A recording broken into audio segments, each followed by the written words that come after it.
Hey everybody, welcome back to the Mastiff Ranch. For those of you that don't know me, my name is Dave Stevens. I run the Mastiff Ranch and Rescue. I wanted to go over today puppies. You know, lots of people always asking questions. Couple things to remember.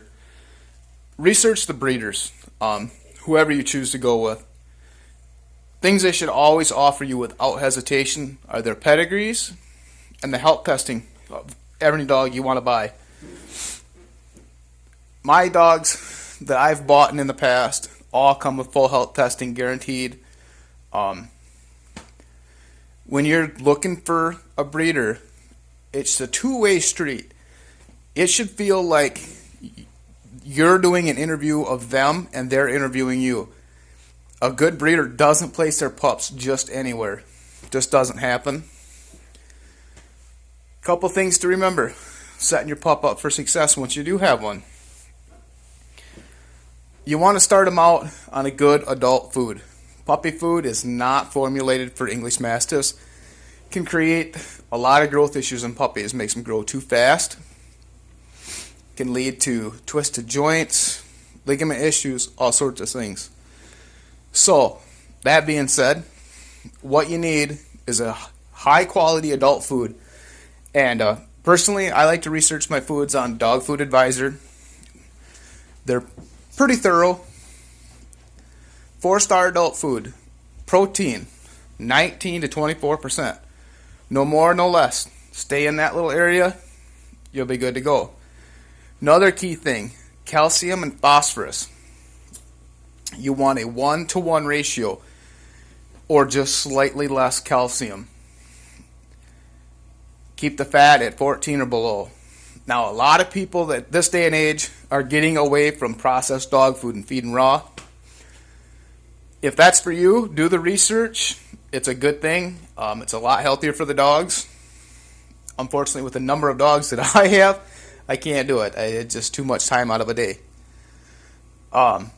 So feeding your puppy, don't feed just one meal a day, and never, ever, ever free feed a Mastiff. There's a few reasons for that, and we'll get into that in a minute. You want to split the feedings up. Personally, from 8 to 14 weeks, I like to feed them anywhere from 3 to 4 times a day. It keeps food in their belly, keeps them happy and content, and they're a little bit less likely to chew. But they are Mastiffs, so let's be real here. They will get into stuff. Puppies. Socialization is key. Starting from the time you bring them home. Start training. Start taking them out places. Now, I know it's not easy to do when they don't have their shots. So one little thing to remember is in our previous video, we told you about the apple cider vinegar wipes that we use. Get a small package of them. Put them in your purse, carry bag, whatever you use. Whenever you put your puppy down on the ground outside away from home, when you pick them up, take a wipe their paws off. Wipe their jaws off. That'll help a lot. Like I said, the apple cider vinegar, the natural stuff with the mother in it, is a natural astringent. Kills a lot of different bacteria and viruses. Nothing's 100% guaranteed. Make sure you get your dogs vaccinated. Excuse me. And like I say, training and socialization, you gotta keep going. You gotta do it from the time you bring that pup home. Because don't think you're just gonna wake up one day and say, oh, we need to start training, and the dog's already 6 months old. It's a Mastiff. By the time they're 6 months, they could be a couple 100 pounds. Spay and neuter. Okay, I know every vet wants to do this right away. Don't do it. Couple of reasons. All the studies that we have been watching, that I've personally been partaking in, and a lot of my breeder friends have been partaking in, have shown that spaying or neutering a giant breed dog such as a Mastiff before the age of 24 months greatly increases the risk of osteosarcoma and crucial ligament failures. There's nothing worse than a dog that has crucial ligament failures. It's a pretty intense surgery, it's a pretty intense recovery time, and it's hard on them and it's hard on you. So why do we want to grow them slow, right? I know everybody's thinking that probably. Mastiffs are made to grow slow but steady. These dogs don't fully mature until they're about 5 years old. So from the time you get this pup till it's between 4 and 5 years old, it's going to keep growing. They need to do that slowly. The slower they can grow, the more healthy they'll be. There's a lot of other things I'd like to go over with you, but my mind is kind of drawing a blank. It's been a long few days around here. That's really key with these guys, though. And like I say, training and socialization is super, super important. I can't stress that enough, because being in rescue, I see what happens when you have a 200-pound dog and you can't control it. It's not fun. I love working with dogs. I love these guys to death, and I love what I do in rescue, but if we can prevent it, let's prevent it. Again, in research a breeder, just because a breeder is AKC doesn't mean it's squat these days. It doesn't. People are breeding dogs that shouldn't be bred. And that's like pied mastiffs. They're not rare, they're not special. They're not recognized in the breed. So make sure you're doing the proper research when you're going to go buy a pup first. Make sure you're getting a quality dog. I hate to see anybody get taken advantage of, and I've seen it a lot. What else can we cover for you guys here today? Like I say, free feeding. That's what I forgot to get to. Let me get back to that. So why don't we want to ever free feed mastiffs? Mastiffs are a deep-chested dog. So in case you didn't know this, deep-chested dogs are prone to a condition called bloat. Bloat alone is pretty serious. It's where the gases in the stomach, it causes the stomach to expand. Now, bloat alone is pretty bad, but what happens is once they reach a certain point, they get torsion. Torsion is the actual flipping of the stomach in the cavity. Now, without immediate medical attention, this can kill your dog. And sometimes even with the right care and attention, it can happen. So, how do we avoid that? Number one, we don't exercise our dog for a minimum of a half an hour before or after mealtime. Also, excuse me, I'm getting a bit of a cold. When you're getting ready to feed your dog, don't give your dog a lot of water. Don't allow it to drink a lot of water before you feed it. Put the food in a bowl, put a little bit of water on it to kind of weten the food up a little bit, and then that's it. These are steps that'll help. Nothing's ever going to be a guarantee. It's just can happen. I've had it happen to dogs of my own. Luckily, we've been able to save them. So it's super important to know when your dog is ate. Again, we want to know when that dog has ate because we want to make sure that we are not exercising that dog before or after. And this goes from the time, even as a small pup on up. Let's make sure we're taking and doing the best we can for our dogs. Because that's what it's all about. They're part of our family, right? So there's a lot of other things that we can get into. And I kind of want to cover a few things tonight here. Excuse me while I'm kind of pacing around. I need to stretch my legs a little bit today. It's been a long one. A few things that I like to do with my own dogs, and I don't start it right away. I usually let them get, probably about 6 months, okay? I start my dogs all on a vitamin regimen. Doesn't matter what I'm feeding them, they're going to get a vitamin regimen. So at 6 months, glucosamine and chondroitin, at least 1,000 milligrams twice a day. Give them all the nutrients they need to grow healthy.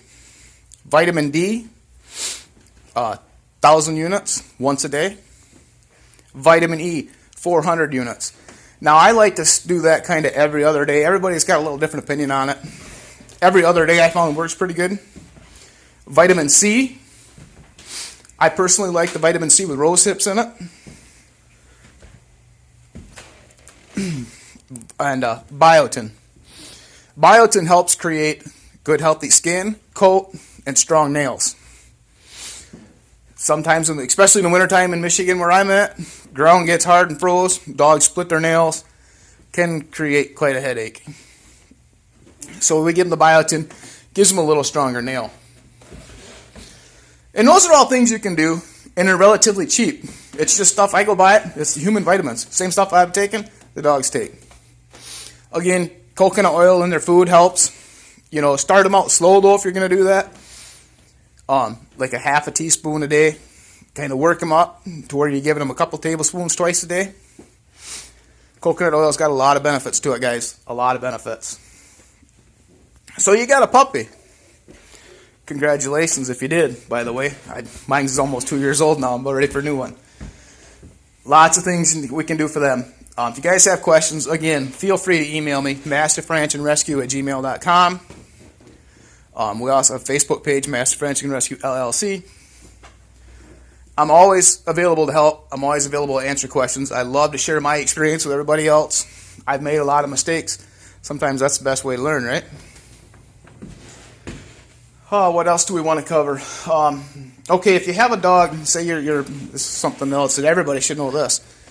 You have a dog that gets loose stools, has diarrhea. A few things you can do. A little bit of Pepto-Bismol or Imodium work pretty good. But if you have a dog that has regular loose stools, like I've had a couple of rescues that did, what we end up doing is actually giving them human fiber. Now, the human fiber, we all know what that does to us, but it has the opposite effect on an animal, at least on canines. It'll actually help to bind them up.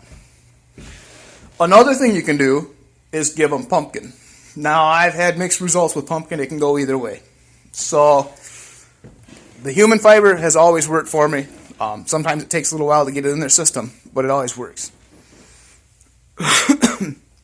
Other than that, guys, like I say, if you have questions, feel free to, even comment on the video. Just let me know, and I'll try to answer them eventually. We're going to try to keep doing these for a while. If there's anything you guys want covered, let me know, and I'll get to it. But again, guys, if you're shopping for a puppy, especially English Mastiff puppy, do your research. Make sure you're interviewing your breeder, and your breeder is interviewing you. It should be comparable to trying to get a mortgage, honestly. Then you know you're getting from a good breeder, and the breeder knows the puppy's going to a good home. And then a few simple steps. Ensure that pup's health. Get them to the vet, get their shots, get them socialized, and get training. And I can't express that enough. Get training. Because an untrained 200-pound dog is going to hurt, believe me. Thanks a lot for tuning in tonight, guys. If there's anything you need to do, any questions, please let me know. I'll take a second to introduce you guys here. Anybody that's on Facebook, talks to me on Facebook, knows this big guy. This fella right here, this is Cashman. This is my big buddy. Cashman is a rescue. He's one of the permanent residents here at the ranch. He's had a pretty rough life. He had a bad bout with Lyme's disease.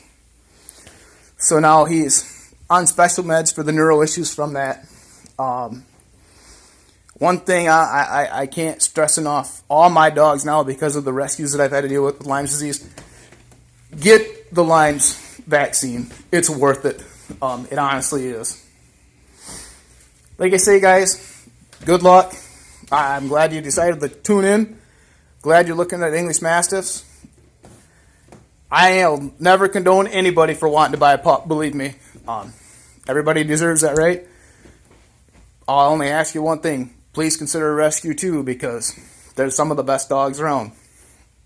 Again, thanks a lot for tuning in tonight, guys. I know I got off on a few rabbit tracks tonight. Sorry about that. Hopefully tomorrow we're going to try and do our bathing video. Give you guys a few ideas and hints.